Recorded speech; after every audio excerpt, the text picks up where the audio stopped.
it goes into the replenishment side of the equation, but still, am I having lead time delays? And we can enhance those kind of factors that eventually impact how much inventory I store in my system. So just that having the ability of having more factors brought in to the machine learning model to look at and consider can uh, enhance what the forecast accuracy could be. And then further we'll talk about how we can share the same plan across different organizations or departments within the company. We can come back to that. But to me, it starts with thinking of these weather and social media and those things which are a bit more intuitive or advertised. But there are also these external factors outside of the typical scope of data that we have access to. Yeah, and I think about an example that I just shared this week on my show, Thoughts and Coffee, in respect to Chipotle and their avocados. They were talking about instead of sourcing them in Mexico, they're going to look and source them in different countries within South America. And so if I think about this particular example, their forecasting is going to look a little bit different now that they're going to be sourcing from South America and shipping mostly ocean freight than shipping from Mexico, which is typically trucking as well, plus refrigerated and waste and all of that kind of stuff. So I wanted to throw out that example because I think that that's something that everybody can resonate with. Not that everybody goes to Chipotle and gets guacamole, but it's definitely something as an external data point that's going to affect the forecasting of buying avocados that they're going to have moving forward, right? Yeah. Yeah, and it's cross-functional. I mean, excuse me, what's going on? I got a frog in my throat. Demand forecasting it seems to be, is usually always coupled with inventory and inventory optimization, but it's more than that, right? Like you were touching on, from a transportation, logistics and distribution for this, changes that they're doing to their distribution network for avocados, and how do they appropriately forecast that, and bringing in the real-time insights into that as well, because now they're picking up potentially new sources, new business partners. They have to understand those lanes and the dynamics that can impact those lanes and so forth. And so, yeah, it's has a lot of broader impact besides just inventory optimization. Well, and you can see why that external data is so important in that particular example. But Jeff, I want to ask you about some of the challenges in data integration, because we're also talking about that as well, because they're picking up new suppliers. And so they're going to have new data sets coming in, new external data. And I think it also depends with the data, how everybody categorizes it or labels it and how well it's done, right? So how can businesses overcome challenges in that data integration and relevance around filtering? Yeah, that's a big topic, and you probably have a session just on that. Well, you only have 5 minutes. No, so I'm going to focus more, and I think I speak to this probably a little bit later as well. But from a data model and forecast model perspective, especially for external data, you need to be able to characterize and prepare that external data. So you would do it obviously like you've done it before, for the original vendors. Now you got new vendors or new suppliers. You need to look for dependable correlational insights and relationships, right? Of any kind of external data that is associated to those new vendors or those new suppliers, as well as the whole kind of supply chain along that route in terms of the lane and so forth associated to that. If you have external data, characterize it, right? And so then you want to make sure it's clean, and I say appropriate, but what I mean by that is, well-defined and hopefully continuous and so forth, because, ML, like I said, is purely data-driven, suffers probably the worst than anything from a garbage in, garbage out perspective. And so if you are trying to feed external data and it's sloppy, or it's it's got big omissions within it, or it's it's been miscleansed or something, it can lead to detrimental results in your ML model. So that's kind of the first part, is just preparing and assessing the external data that you have. And then you also need the ML model management team that you have. Sometimes they're maybe called ML ops teams, or the system that's being used for model management should itself also do its own assessment of relevancy and utility usefulness of that data for the models that it's serving. And it needs to do that continuously, doing experimentation and feedback and tests and so forth within the system, even potentially doing A/B testing internally, and have rollback strategies, because some of the external data may temporarily seem fine, but then it starts to fall off. Right. So there's a lot of I would say some complexities that come along with external data, and just even base data, but external data as well, that you have to have some degree of sophistication in the management system that you're using, either through people or through system. Well, and I can see from what you're saying how that could potentially lead to costly errors, right? If we think about the title of this particular session, is your forecast lying to you? How can AI prevent some of those costly areas? We can see throughout this discussion so far how it can prevent costly errors, because when we don't have the right data that's going in and providing us with the right outcomes, or not being able to trust. I go back to what I was saying before, not trusting that data. We have to be able to trust the data. We have to be able to trust the outcomes. How do we know if a forecast or the data is lying to us? Yeah. Well, that requires constant vigilance. And what we like to do is we have multiple versions and flavors of the model, if you will. And we're tracking all those continuously and against benchmarks. Like I mentioned earlier, with regards to the A/B testing, or kind of the experimentation that you're doing with these different external sets, don't just assume, like, after you've gone through the characterization and cleansing process, oh, it seems like it's correlated, that it's going to work. The learning algorithm, modeling algorithm, and so forth needs to also do that assessment on top of that. That piece of it has to be involved, so that you have to be able to support the rollback and these alternate models that you may have to switch to if things start falling down and the forecast starts to fail, if you will. Because you can't pause the business and say, hold on, this has to happen continuously, right? Seamlessly. So you have to have some sophistication there in your system or your processes to handle that. Mandar, do you have anything to add to external data, but you got to have sophisticated systems. Yeah, depending on if you're feeling optimistic or pessimistic, forecast can be a complete lie, right? Because forecast is forecast. If all of us could predict exactly what's going to happen in the future, we'd all be doing something else. And getting lottery tickets. Exactly. So forecasting is a lie, but with ML, it becomes less of a lie or more of a truth. And one of the lessons that Jeff has shared multiple times is, one of the key things is to determine whether a product is forecastable.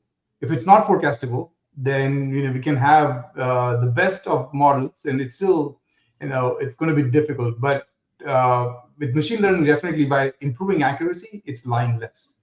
And constant vigilance. I don't think you can get away without constant vigilance to make sure that the forecast is staying close to reality. It's like driving a car. I mean, you cannot just full self-driving is still a pipe dream, right? So constant vigilance is key, and that will make sure that the forecast lies less or is more accurate. More truthful, let's say that.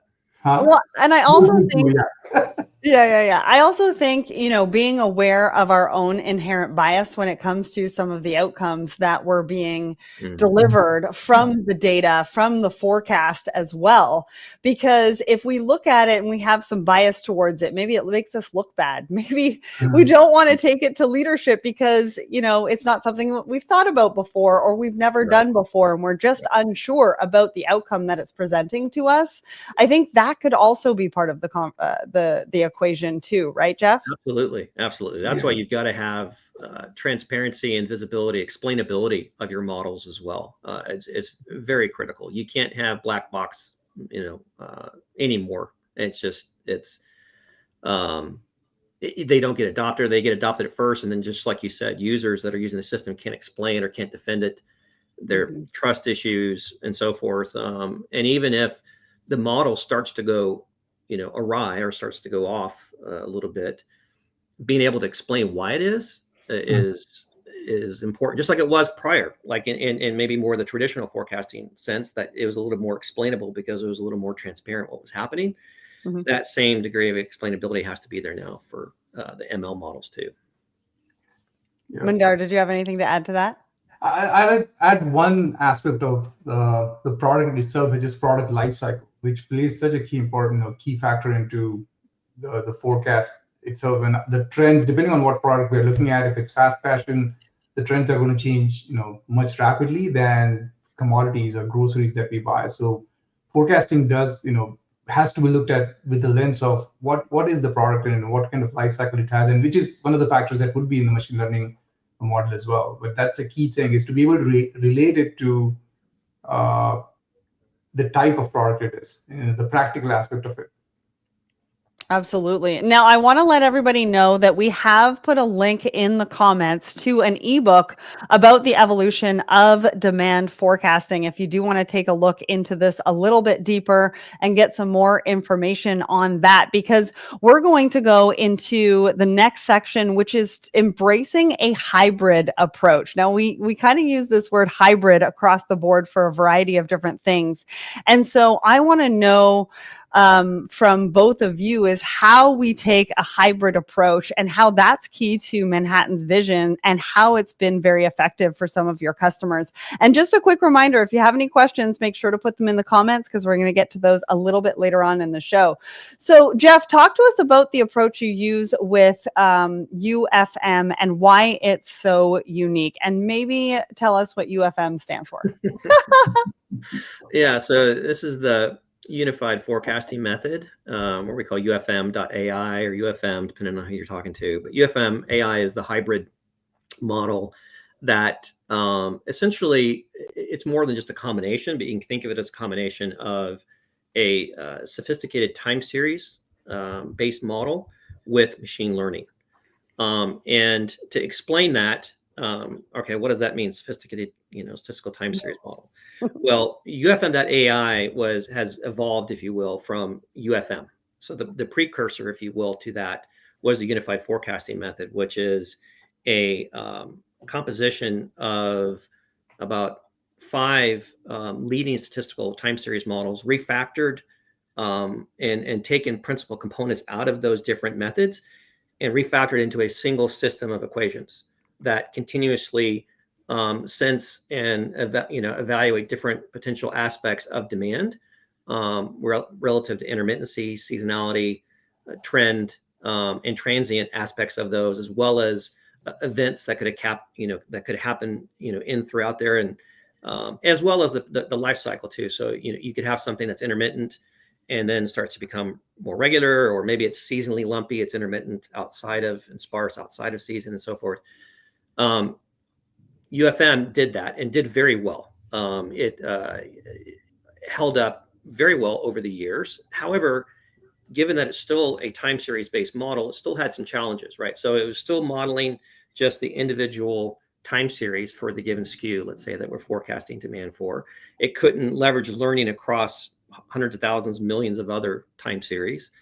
It couldn't handle nonlinear type variables because it wasn't really a regressor-based model. Because of these things, because of that, then we couldn't bring in external data, if you will, to fold into that. I mean, there's ways that you can do it with time series models, but they're not very robust. So it needed an ML kind of boost, if you will.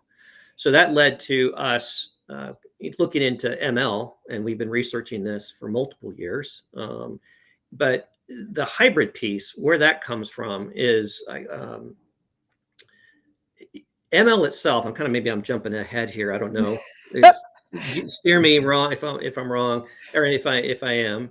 But the hybrid piece comes in to where machine learning, based on some of the things I mentioned earlier, is very powerful, given all those concepts and topics we talked about. However, it's still constrained, if you will, even though I'm talking about it can be unconstrained with data, it's still constrained by the data you give it. So if demand information, or even external data is sparse or incomplete or misguided for certain aspects of the things that you're trying to forecast across your enterprise or across whatever aspect of your business you're trying to forecast for, it may have a misguided understanding or interpretation about how to forecast a given SKU at a given location or region or so forth, if it's missing some of that information. For other areas of the business, it may be fine and doing very well. And even that can happen from a temporal or a time perspective as well. Certain periods of time, the information could be good. Other periods, it could be questionable or sparse.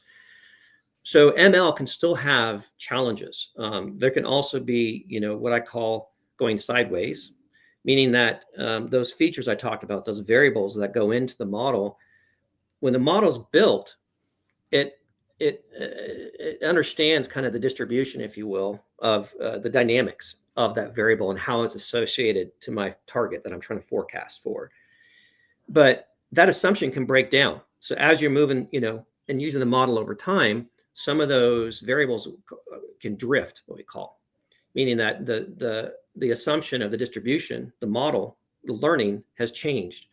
So you have to constantly keep reevaluating that.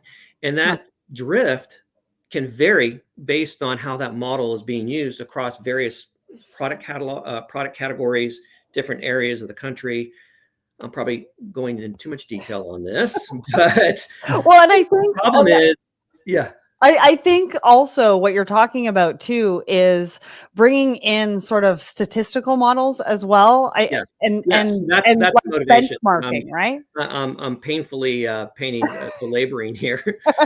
So like a good statistical time series model provides some of that demand modeling in a more simpler kind of construct, but it tends to be more reliable or robust. Especially if the ML model is relying on regressors to build its prediction, but some of that information is sparse or incomplete, it can really go off the rails, whereas a statistical time series model may not struggle as much. Right. So and if you bring those both together, you also have a sort of benchmarking opportunity to also see where you land compared to other people. Yes, that's correct. That's Absolutely. correct. So we wanted to, so the how we went about kind of doing this too, I can't get into too much of the detail, of course, how we did it, but conceptually what we've done in the ML model is we've brought in modeling constructs from that UFM, that precursor UFM model, into our ML model, as well as we tie them back together again at inference time. So there's things that happen within the ML model there's modeling aspects that came in from the demand model, the statistical model, the UFM model that are designed into our machine learning model. And then they're brought back together again with the base model to provide the final output. And so what we've seen over many times, different customer sets and so forth, the improvement is above and beyond what you did if you just had ML running by itself. Right, right. Because you have information or industry benchmarking information that you can then also take a look at, the information that you're being given and also see what's happening across the industry. So, where you stand. Right. And that makes a ton of sense. So I have a question for you though. Like, are there some practical steps that companies looking to embrace AI powered forecasting, this hybrid approach that they can take? Like, what is it that they need to do before they can actually implement some of this technology? Yeah, I think the biggest thing is data readiness, right? Yeah. How are we still talking about this in 2025? I know. Well, it's getting better. I will say that it's getting better, but it still happens when we meet with customers, and there are certain aspects that we want to be able to model, and we have that data. And then come to find out, we really don't have, or we have part of it, or, aspects are missing, or some of it's not, completely reliable. So, but it definitely is getting better. So I think more of the data readiness, and to really take advantage, to give ML and maximize its potential, if you will, is start capturing, assessing, preparing, and storing that data. Because often, we'll come in, it's like, oh yeah, we have the last 3 months of this. Well, that's probably not, it's helpful. We can start with that. But ideally you would have more of that data. And so from an external data perspective too, if there's things that you have in-house that you think could be useful, analyze them, assess them, see if they seem like they're going to be useful, and start collecting it, storing it, put it into a data lake, which gets to another point is you may need to I would say build, but I think most companies probably have something now or some data infrastructure in place, but enhance it or, augment it to store some of this data as well as leverage that, because a lot of those tools and platforms help with managing, cleansing, assessing, that kind of stuff, the correlation, if you will, too, that you're looking for demand. And if I may add to that, right? So there is, how do you know there is enough data? And at some point, there can be a statistical analysis to say, is this enough or not? But on the end user aspect of it, it's the trust but validate approach, or the constant vigilance aspect of it is, does this, meet my sanity test or gut feel? And it has to be a constant evaluation. I mean, trust will grow over a period of time. And then some things, can be run by the model, and some things have to be paid constant vigilance. One good example is when the product is new, and everybody who's in the planning domain knows this by practice, that when the product is new data trends are going to appear. So you have to hold its hand or monitor it till it becomes sustainable. So it's trust but validate, and then that will, some of that analysis will lead to going back and looking backwards and saying, do I have the right data? Do I have sufficient data? Do I have too much data? Am I correlating the wrong? Is the model correlating the wrong factors? So it's kind of and to use the term hybrid again, it's machine plus human, and that's the other hybrid aspect of this. Is it's going to be very difficult to let go of it completely, because one other dimension of this is the number of items that we all see, or number of products that are available. The assortment is so wide that you cannot just let it go. If we all were predicting just how much milk we are going to sell as an example, then it's easy. But there are so many different things, and it's trust and validate, and over a period of time, people will gain trust in the model itself, and they'll know when to stop trusting it and steer it again. So historically, like, how far back should we have data? Can you tell us, or like, is that sort of on a case-by-case basis? It's case by case. I know that's probably not the best answer you want, but often it's surprising. You may not need a whole lot of data for certain types of modeling of certain features, but typically for demand, you want at least a couple of years. But some of the features, if you get something new that you want to bring in, it doesn't mean that you have to wait 2 years. So if there's some new external set, if you have an appropriate ML management system, wink, wink, wink, it can adopt that and warm that up, those newly added data elements, without having to wait and collect it, and so that it can match it up over 2 years or whatever. So it needs, the system itself needs to be adaptive so they can take new data, but the system should be smart enough to, be able to handle different lengths of data. But from a demand perspective, you definitely want at least several years of demand. Well, and let's talk about unification, because I know that that's also a key to Manhattan's approach, and it's kind of something that you were alluding to just now. And Mandar, we've talked about this together on a podcast. So just for everybody in the audience, what role does unified business planning play in all of this? I mean, I always say that collaboration is the future of business, and I think we're on the same page about that when you're talking about unification and bringing everything together on the same set of data. Yeah, so one of the, I'd say paradigm shift that we are driving with supply chain planning being on the same platform as the execution systems is one plan for all.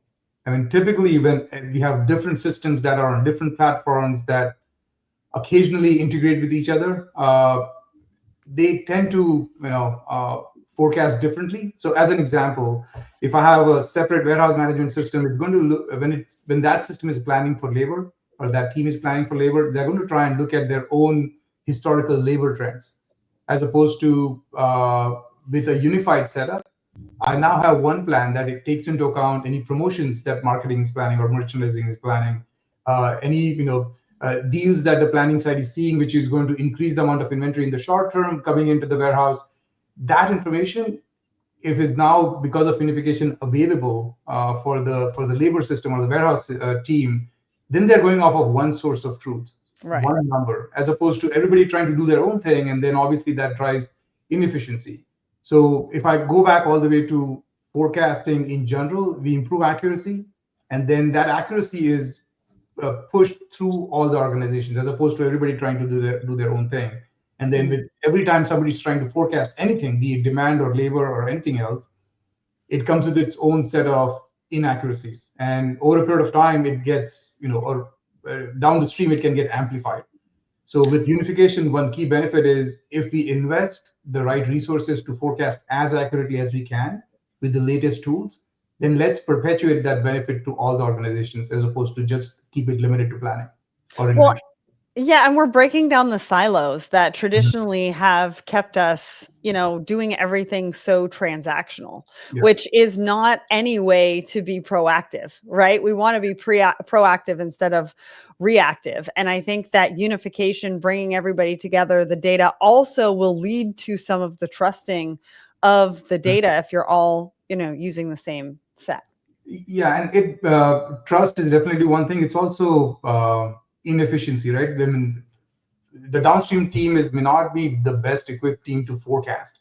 So if planning is investing the time and resources, it reduces the burden on the other teams that are using that output, instead of having to do it on their own. So definitely, that's not the core competency or the core focus of execution systems, is to forecast. If planning is doing it, let more people get the benefit from it.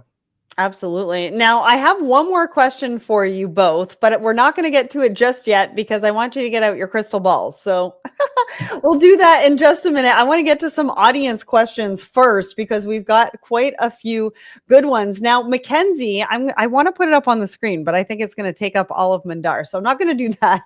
Mackenzie has a question to the same topic of trust in the data. So this is good timing. Can AI really outperform the knowledge of someone who's been forecasting for years? Like, if so, do you have any suggestions on how to convince team members to rely on the system? And this is a really big question, right? Because everybody they don't go into it with trust. You've got to build trust over time. It's like any sort of relationship. Who wants to take this one? Mandar, do you want to take this one? I'll let Jeff go first. Okay. I think I touched a little bit on this, but I'll let Jeff take on this as well. Great question, and kind of ties back to some of the things we talked about earlier.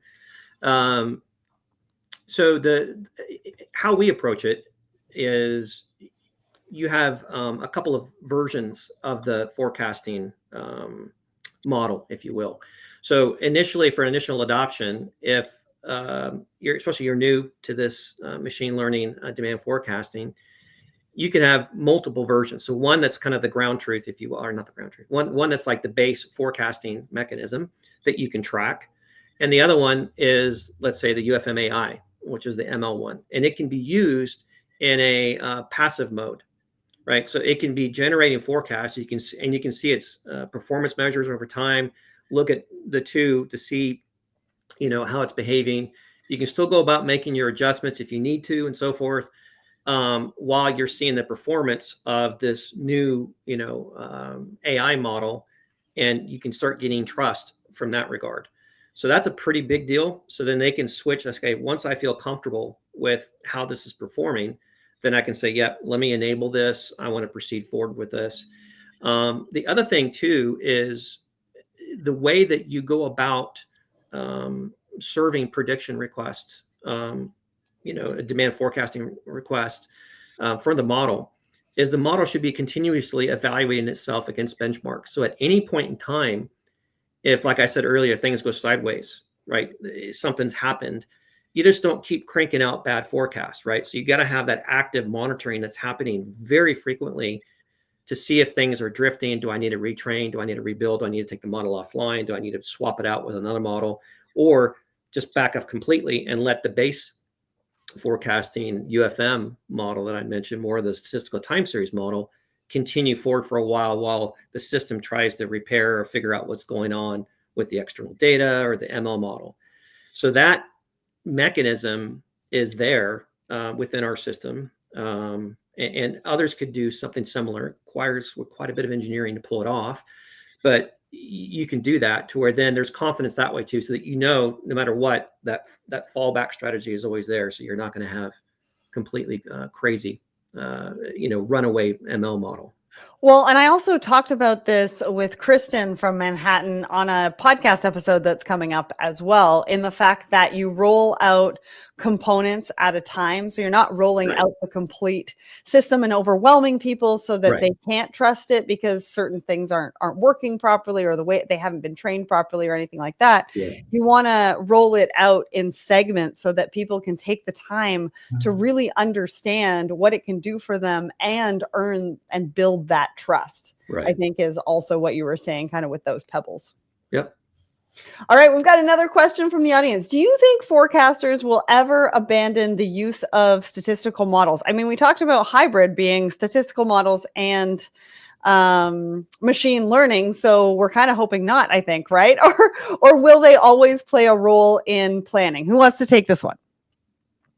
Well, I can give my 2 cents, and Jeff is probably better suited. But I think statistics is, it's part of ML. It's not that it's something else. So we will have statistical models, in my opinion. At the same time, there is this way to there is this KPI that we could add to understand how good the forecast is doing. So forecast value added, right? So if I compare my naive forecast, which can be take last 2 weeks of average or 4 weeks of average, which is really basic statistic, and compare that to what the machine learning model is giving, is it adding value or is it not adding value? So when the actual data comes in to compare and say, how did my ML model do versus how did my naive forecast do, which is, again, even if it's naive forecast, it's still statistics. So I don't think statistics is going away by any means.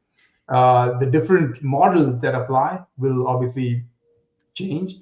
They'll get more sophisticated, but statistics is here to remain, or statistical models are here to stay, in my opinion. Great. That's a great answer. One more before we get to the last one. So Alexia says, how is AI being used in Manhattan forecasts? Jeff? Well, it's used within this hybrid model that I mentioned. So it's used in this infusion, if you will, of the two. It's not an if-then else. It's not a conditional type thing. It's then, let both run and then add them together. They're kind of infused, if you will, within the machine learning modeling part, and then again brought together again on the back end, basically to produce the unified output for the combined time series, the best of the time series aspects, if you will, and the best of the ML aspects. So that's how we use machine learning within our UFM AI. Now, in general, for Manhattan, we use machine learning across a variety of different things. So those are, it's a big question, but for AI, for demand forecasting, that's the core forecasting model that we have.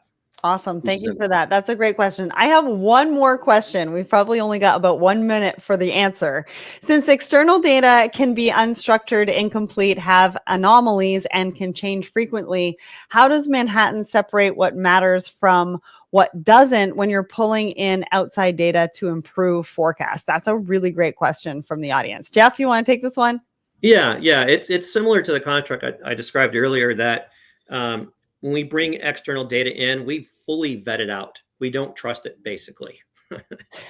So we run internally within the system, I would say multiple experiments, and then we test it over time.